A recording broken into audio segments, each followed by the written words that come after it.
je dirais. Non, la voiture électrique, c'est pas du tout une mode ou quelque chose, un gadget.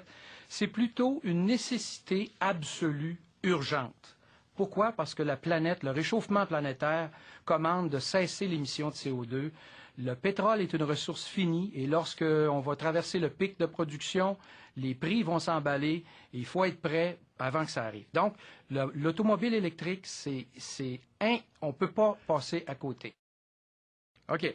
Un moteur roue, la meilleure façon d'expliquer ça, imaginez votre ventilateur au plafond, là, remplacez les pales par un pneu. Et ça, c'est que la partie extérieure qui tourne. C'est ça un moteur roue, mais dans l'autre sens, et évidemment beaucoup plus puissant, beaucoup plus performant qu'un ventilateur, ça va de soi. Et le moteur, le fait qu'il est dans la roue est assez grande, on a 15 pouces, 16 pouces, 17 pouces des fois, et les aimants des moteurs sont loin du centre de rotation, et ça favorise un moteur plus puissant. Le moteur est plus puissant, il y a plus de couple, beaucoup plus.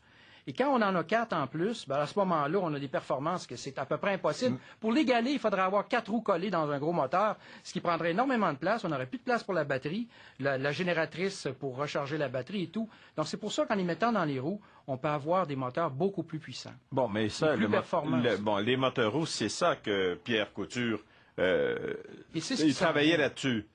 Pourquoi on a arrêté les travaux de Pierre Couture? Là, c'est pas moi qui peux vous répondre à ça, c'est sûr, mais je veux dire... Mais qu'est-ce qui s'est passé? Ça, je peux vous dire, demandez à Hydro-Québec. En fait, Pierre de Couture a démissionné parce que il voulait terminer la voiture. Parce qu'il se disait, faire seulement le moteur roue, on va avoir un banc d'essai, puis on va montrer des courbes à des acheteurs potentiels, mais on n'aura pas une voiture complète avec tout l'équipement pour la faire fonctionner, qui aurait permis d'établir les performances de cette voiture-là, de dire, voici, elle accélère de 0 à 100 km en tant de secondes, elle a telle vitesse, elle a telle autonomie avec la batterie. Toutes des informations que même maintenant, Hydro-Québec, en fait, TM4, n'a pas publiées. TM4, c'est une filiale d'Hydro-Québec qui commercialise. Bon, mais TM4 avait la responsabilité de trouver des partenaires pour développer le moteur roue pour l'utiliser. Oui. Bon, on va poser des questions aux gens. Est-ce qu'il existe actuellement un véhicule qui utilise le moteur roue? Est-ce qu'on a déjà des prototypes? Oui, justement, cet été, il est sorti en Angleterre, la compagnie PML a sorti une BMW qu'ils ont modifiée là, et qui ont mis des 4 moteurs roues dedans. C'est une mini de BMW qui s'appelle la Quad Electric Drive. Okay. Donc, on va l'appeler la Mini Quad. La Mini Quad a 4 moteurs roues et regardez les performances qu'elle a. Alors, elle accélère de 0 à 100 km en 4,5 secondes. Ça, c'est presque une Porsche. Elle a une vitesse maximale de 240 km à l'heure. Non, c'est pas de la foutaise que vous me racontez. Elle peut rouler à 240 km à l'heure. Ben, c'est pas la seule. Là. Vous regarderez sur Internet, il y a des vidéos de moteurs électriques. C'est très performant, un moteur électrique. Mais l'autonomie? L'autonomie, c'est 350 km sur une batterie, sur sa batterie seulement. Elle est hybride aussi, la Mini Quad, elle a une génératrice, mais sur la batterie, elle peut faire 350 km. Et ce qui est particulièrement intéressant, du fait qu'elle utilise des moteurs roues, elle est beaucoup plus efficace. Elle consomme seulement 6 kWh au 100 km. Ça veut dire 40 sous pour faire 100 km, ou à peu près 2,5 $ pour faire Québec-Montréal aller-retour. Bon, Hydro-Québec vient de dévoiler ce matin une voiture, la Clean Nova, qui est actuellement d'ailleurs vendue en Europe à des entreprises, une Clean Nova avec un moteur central. Est-ce qu'on a les performances de cette voiture-là? C'est pas le moteur, on parle pas du tout du moteur roue, là. Non, il faut rendre à César ce qui est à César. Donc, la Clean Nova, qui est commercialisée par la Société des véhicules électriques en France, là, donc composée de Dassault et Heuliez, dont TM4, la filiale d'Hydro-Québec, fabrique le moteur. Le moteur électrique. Le moteur électrique central, pas un moteur roue. Parfait. Mais ça, c'est un pas dans la bonne direction parce qu'on consomme de l'électricité au lieu de consommer de l'essence. Donc, il faut rendre à César ce qui est à César. Donc, c'est une excellente... c'est un bon pas. OK? Ouais. Sauf que la technologie, c'est une technologie qu'on peut appeler ordinaire parce que si on compare à des moteurs roues, comme je viens de mentionner, là, la Mini Quad, si on la compare, par exemple, la Clean Nova va accélérer de 0 à 100 km en 13,4 secondes. 3 fois plus de temps que l'autre. Oui. Ensuite de ça, la vitesse maximale, c'est 130 km à l'heure. L'autonomie sur la batterie en mode combiné grand route, ville, c'est 170 km au lieu de 350 et la batterie est plus grosse dans la Clean Nova. Alors, et elle consomme 15 kWh au 100 km au lieu de 6. Deux fois et demi de plus. C'est ça. Alors, quelque part, je me dis, moi, en tant que citoyen, en tant que scientifique, je me dis, là, oui, c'est un pas dans la bonne direction, mais on a une technologie ordinaire, finalement, par rapport à une technologie révolutionnaire qui est encore dans le placard. Comment vous évaluez tout ça? D'abord, vous vous dites c'est essentiel. Il va falloir qu'on y arrive. Oui, on n'aura pas le choix. Mais à 40 cents du 100 km, là, il y a bien des intérêts qui ne voudront pas que l'on développe trop rapidement. Je ne sais pas si vous êtes allé voir Who Killed Electric Car, là, qui a tué l'auto électrique. Non, je n'ai pas vu. Vous devriez. Ça aurait coûté très cher pour développer la voiture électrique chez Hydro-Québec. On a dit que ça aurait coûté 1 milliard. Écoutez, moi, je vais vous dire quelque chose, là. Ça, c'est des chiffres qui sont publics, essentiellement. Oui. Donc, si vous regardez question de prix, d'abord, ce qu'il faut savoir, c'est que le marché, c'est 60 millions de nouveaux véhicules par année sur la planète. Mettons 5 000 $ pour la motorisation de ces véhicules-là, on arrive à 300 milliards de dollars par année. Si on avait, avec la technologie révolutionnaire que Pierre Couture a mis au point, on aurait pu aller chercher de l'ordre de 50 milliards de dollars de chiffre d'affaires par année. Ça veut dire des profits de plusieurs milliards de dollars par année. Eh bien, on va s'arrêter là. Moi, j'ai parlé avec la fille d'Hydro-Québec, Flavie Côté. Et puis, moi, je voulais savoir exactement combien on avait investi, nous, le peuple québécois, dans cette aventure du moteur roue. Ça a commencé au début des années 80 et à venir jusqu'à aujourd'hui, c'est à peu près 350 millions, si ma mémoire est bonne. Quand ça a commencé à vouloir percer et à vouloir fonctionner, les Dassault se sont achetés des actions de TM4. Exact. Dassault, c'est un avionneur militaire en France, puis c'est un partenaire d'affaires de Paul Desmarais. Les Dassault siègent sur le conseil d'administration de Power Corporation. Dassault possède 30% de TM4. Donc, c'est énorme. C'est que le peuple québécois, lui, il a financé tout le volet recherche et développement de ce projet-là. Puis quand ça arrive à vouloir fonctionner, ben là, Jean Charest avec Thierry Vandal. Puis là, Thierry Vandal, il faut faire le portrait du bonhomme. C'est un ancien de la commission politique du Parti libéral. Fait que là, eux autres, ils se sont mis ensemble pour faire en sorte que le peuple québécois ne récupère pas tout ce qu'il avait investi dans cette aventure-là. Première des choses, ils ont fermé le volet concernant la pile au lithium. Aujourd'hui, c'est la famille Bolloré en France qui a mis la patte là-dessus. C'est Hydro-Québec sous Thierry Vandal qui a donné ça à des grands capitalistes. Dassault se ramasse avec ça. Power Corporation indirectement. Donc là, c'est toujours la même histoire, c'est-à-dire le privé qui fait de l'argent à partir de technologies développées à l'aide de fonds publics. Et là, TM4 a signé un contrat avec Euliez en France pour équiper la Clénova 2 de la technologie de TM4. Donc, or, qui est le principal actionnaire de Clénova et d'Euliez? C'est Dassault. Le bonhomme Dassault va se vendre le moteur électrique qu'il possède avec TM4 et qui a été développé à l'aide de fonds publics québécois. Et là, nous, notre investissement, on vient de perdre 30%. Là. Veux pas, on a perdu au moins 30%, ce sans compter les filiales qui ont été fermées. On sac ça dans un char, la Clénova 2 en France, et là, Dassault fait encore de l'argent. Hydro-Québec se défend aujourd'hui en disant « Mais c'est pas grave, parce que quand il y aura beaucoup de voitures qui fonctionneront à l'énergie électrique, nous, Hydro-Québec, on va vendre plus d'électricité. Gaz de France, c'est Paul Desmarais et Albert Frère, son partenaire d'affaires de Belgique.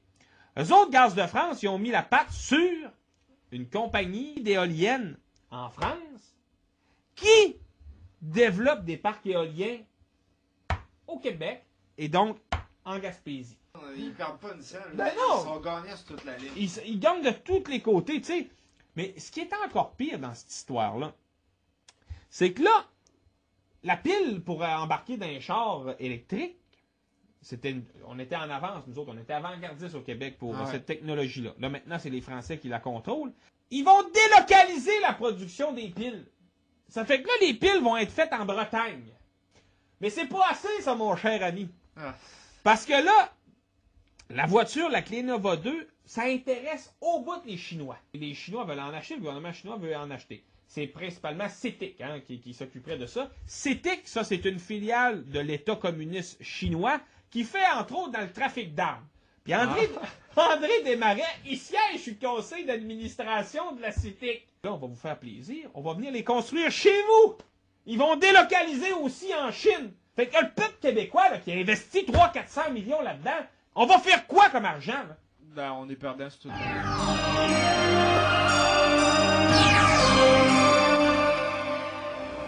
Donc, un couplage, je dirais qu'on ne le voit pas, là, mais à l'intérieur des roues, le seul lien qui existe entre À la conférence de presse de décembre 1994, le président d'Hydro-Québec, Armand Couture, déborde d'enthousiasme. Bon voyage en Californie et mes félicitations. Mais 8 mois plus tard, quand il visite le laboratoire avec son conseil d'administration, le ton a complètement changé. Ça vaut combien, là, cette affaire-là? Demain matin, puis on vend ça. On va aller à l'appel d'offres, puis on va dire, vous avez votre produit en vente. Ouais, Ça va vous coûter 10 millions, 20 millions? Entre 5 milliards et 0. Là, nous autres, il faut décider si au début d'août, on pote des fonds additionnels considérables, donc on est un petit peu hésitant. On a une solution peut-être de vente. Tout est possible. Si quelqu'un va investir, je regarde les compagnies qui veulent développer ça, ils vont investir des centaines de millions. Nous, on a des petits joueurs, on va mettre 500 000, 1 million en gros, tout ça. La différence, c'est nous, on a la solution. On ne va pas la chercher. Si on l'a, on est capable de vendre. Aux yeux des chercheurs, c'est l'histoire de l'avion Arrow qui se répète. Dans les années 50, les ingénieurs canadiens avaient construit le meilleur avion de chasse au monde. Mais notre gouvernement a préféré le détruire plutôt que d'affronter les Américains. L'équipe de Pierre Couture, elle, refuse de capituler. Elle proteste auprès de la haute direction. Mais surtout, elle entreprend de documenter sur vidéo les vraies performances du groupe de traction. Le 7 juillet, essai de puissance. La puissance du moteur n'est pas de 25 kW comme on le disait, mais de 70. La semaine suivante, test d'accélération avec 2 des 4 moteurs. 80 km/h après 10 secondes. Un peu décevant. C'est que la batterie n'est pas à la hauteur sans son régulateur de tension. Le 3 août, l'équipe montre l'étonnante génératrice qu'elle a inventée pour recharger la batterie. La génératrice, c'est ce petit cylindre avec des ailettes. Elle est entraînée par un moteur roue branché sur une boîte de vitesse et des appareils de mesure. On va donc allumer 204 ampoules de 100 watts. Plus de 20 kW de lumière. Assez pour fournir un petit village du tiers-monde ou pour chauffer une grande maison pendant l'hiver. Un de cette génératrice. La génératrice est branchée sur le pont de lumière. Le vacarme ici ne vient pas de la génératrice. Il vient de la boîte de vitesse qu'on a dû ajouter pour la circonstance.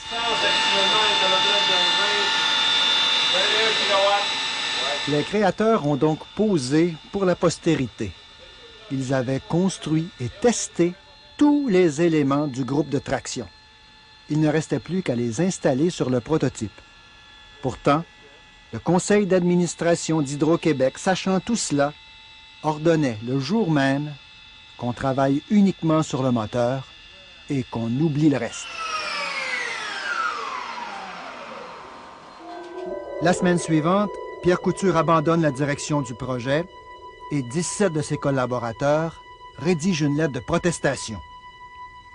C'est qu'on se retrouve avec un moteur d'auto qui ne peut même pas servir sur une auto sans les autres composantes. Serait-ce pour l'offrir à la compagnie Bombardier? Si on mettait le moteur sous un train ou un métro, on n'aurait pas besoin du groupe de traction complet.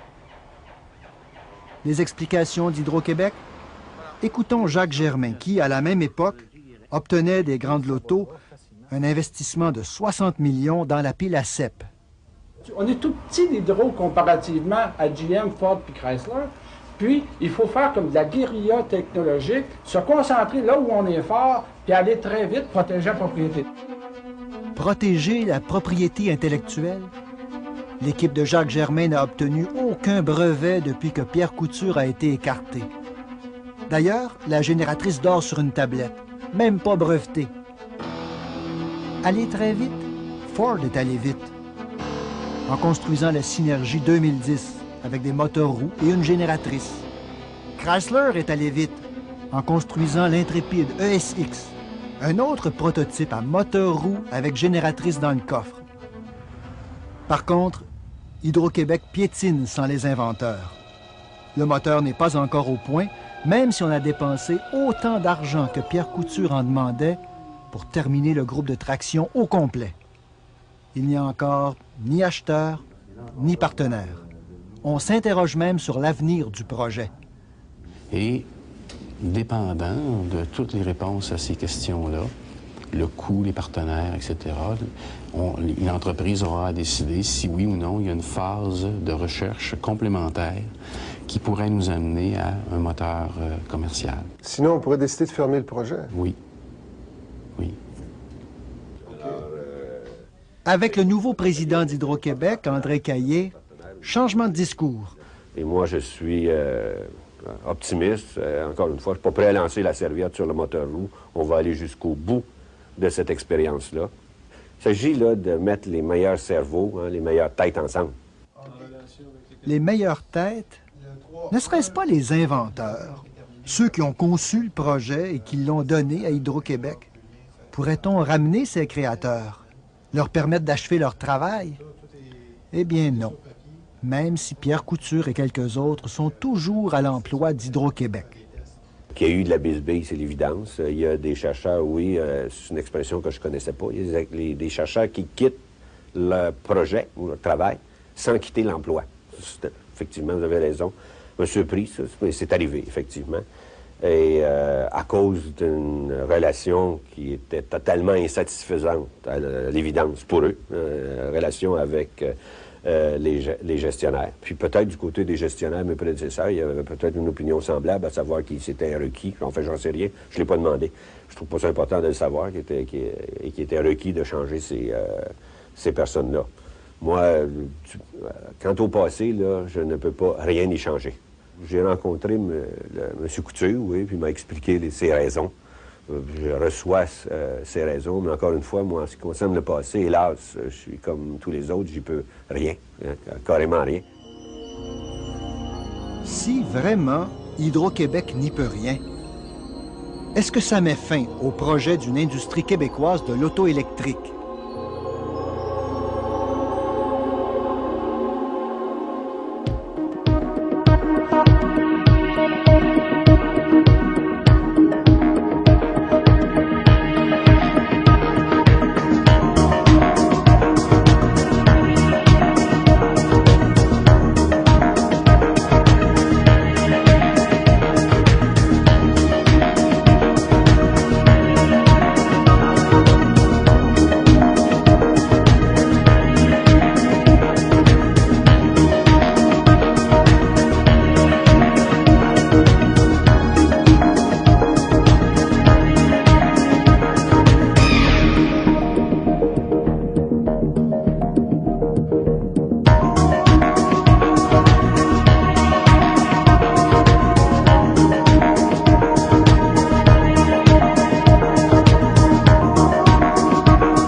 clean and it can do 150 miles an hour. It's a battery-powered Mini that's been designed and built in Hampshire. And what's more, it can drive for 900 miles before it comes to a stop, removing the biggest problem that has troubled previous electric cars.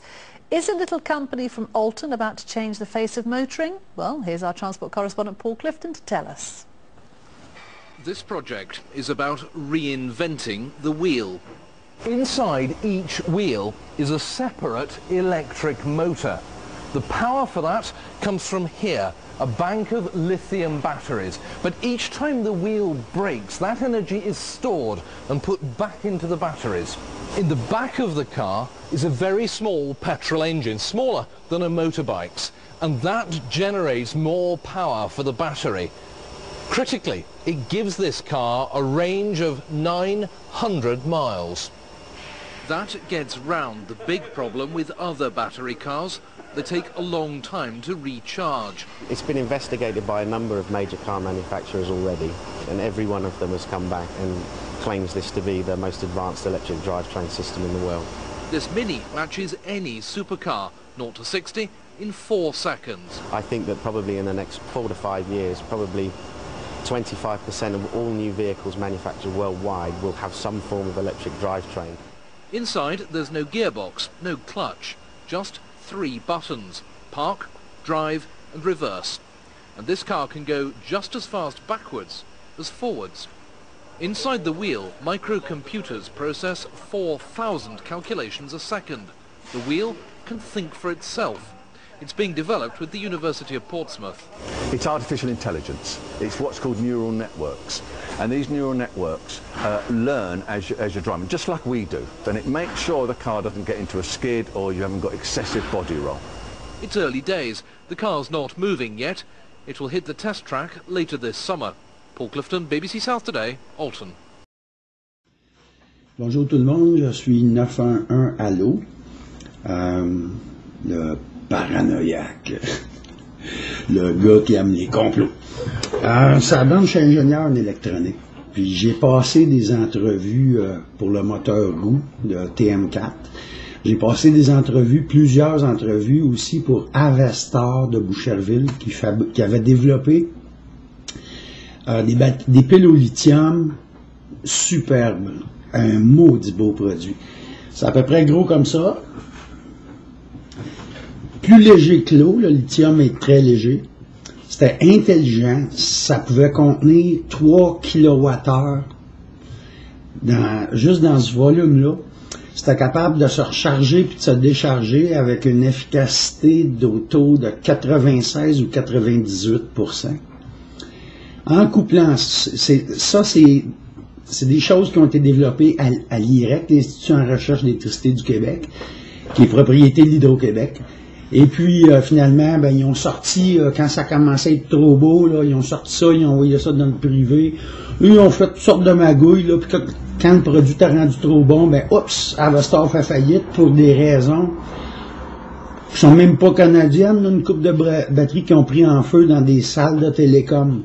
Ils voulaient pas que ça se rende sur le marché. La même affaire que le TM4 ne voulait pas être un succès. Ça, c'est assez clair pour moi. Oui, merci. Ça prend pas 20 ans là, de niaiser avec un produit. Ça marche ou ça marche pas. Et il n'était pas question que ça marche. Là, on regarde, même Post Canada achète des véhicules électriques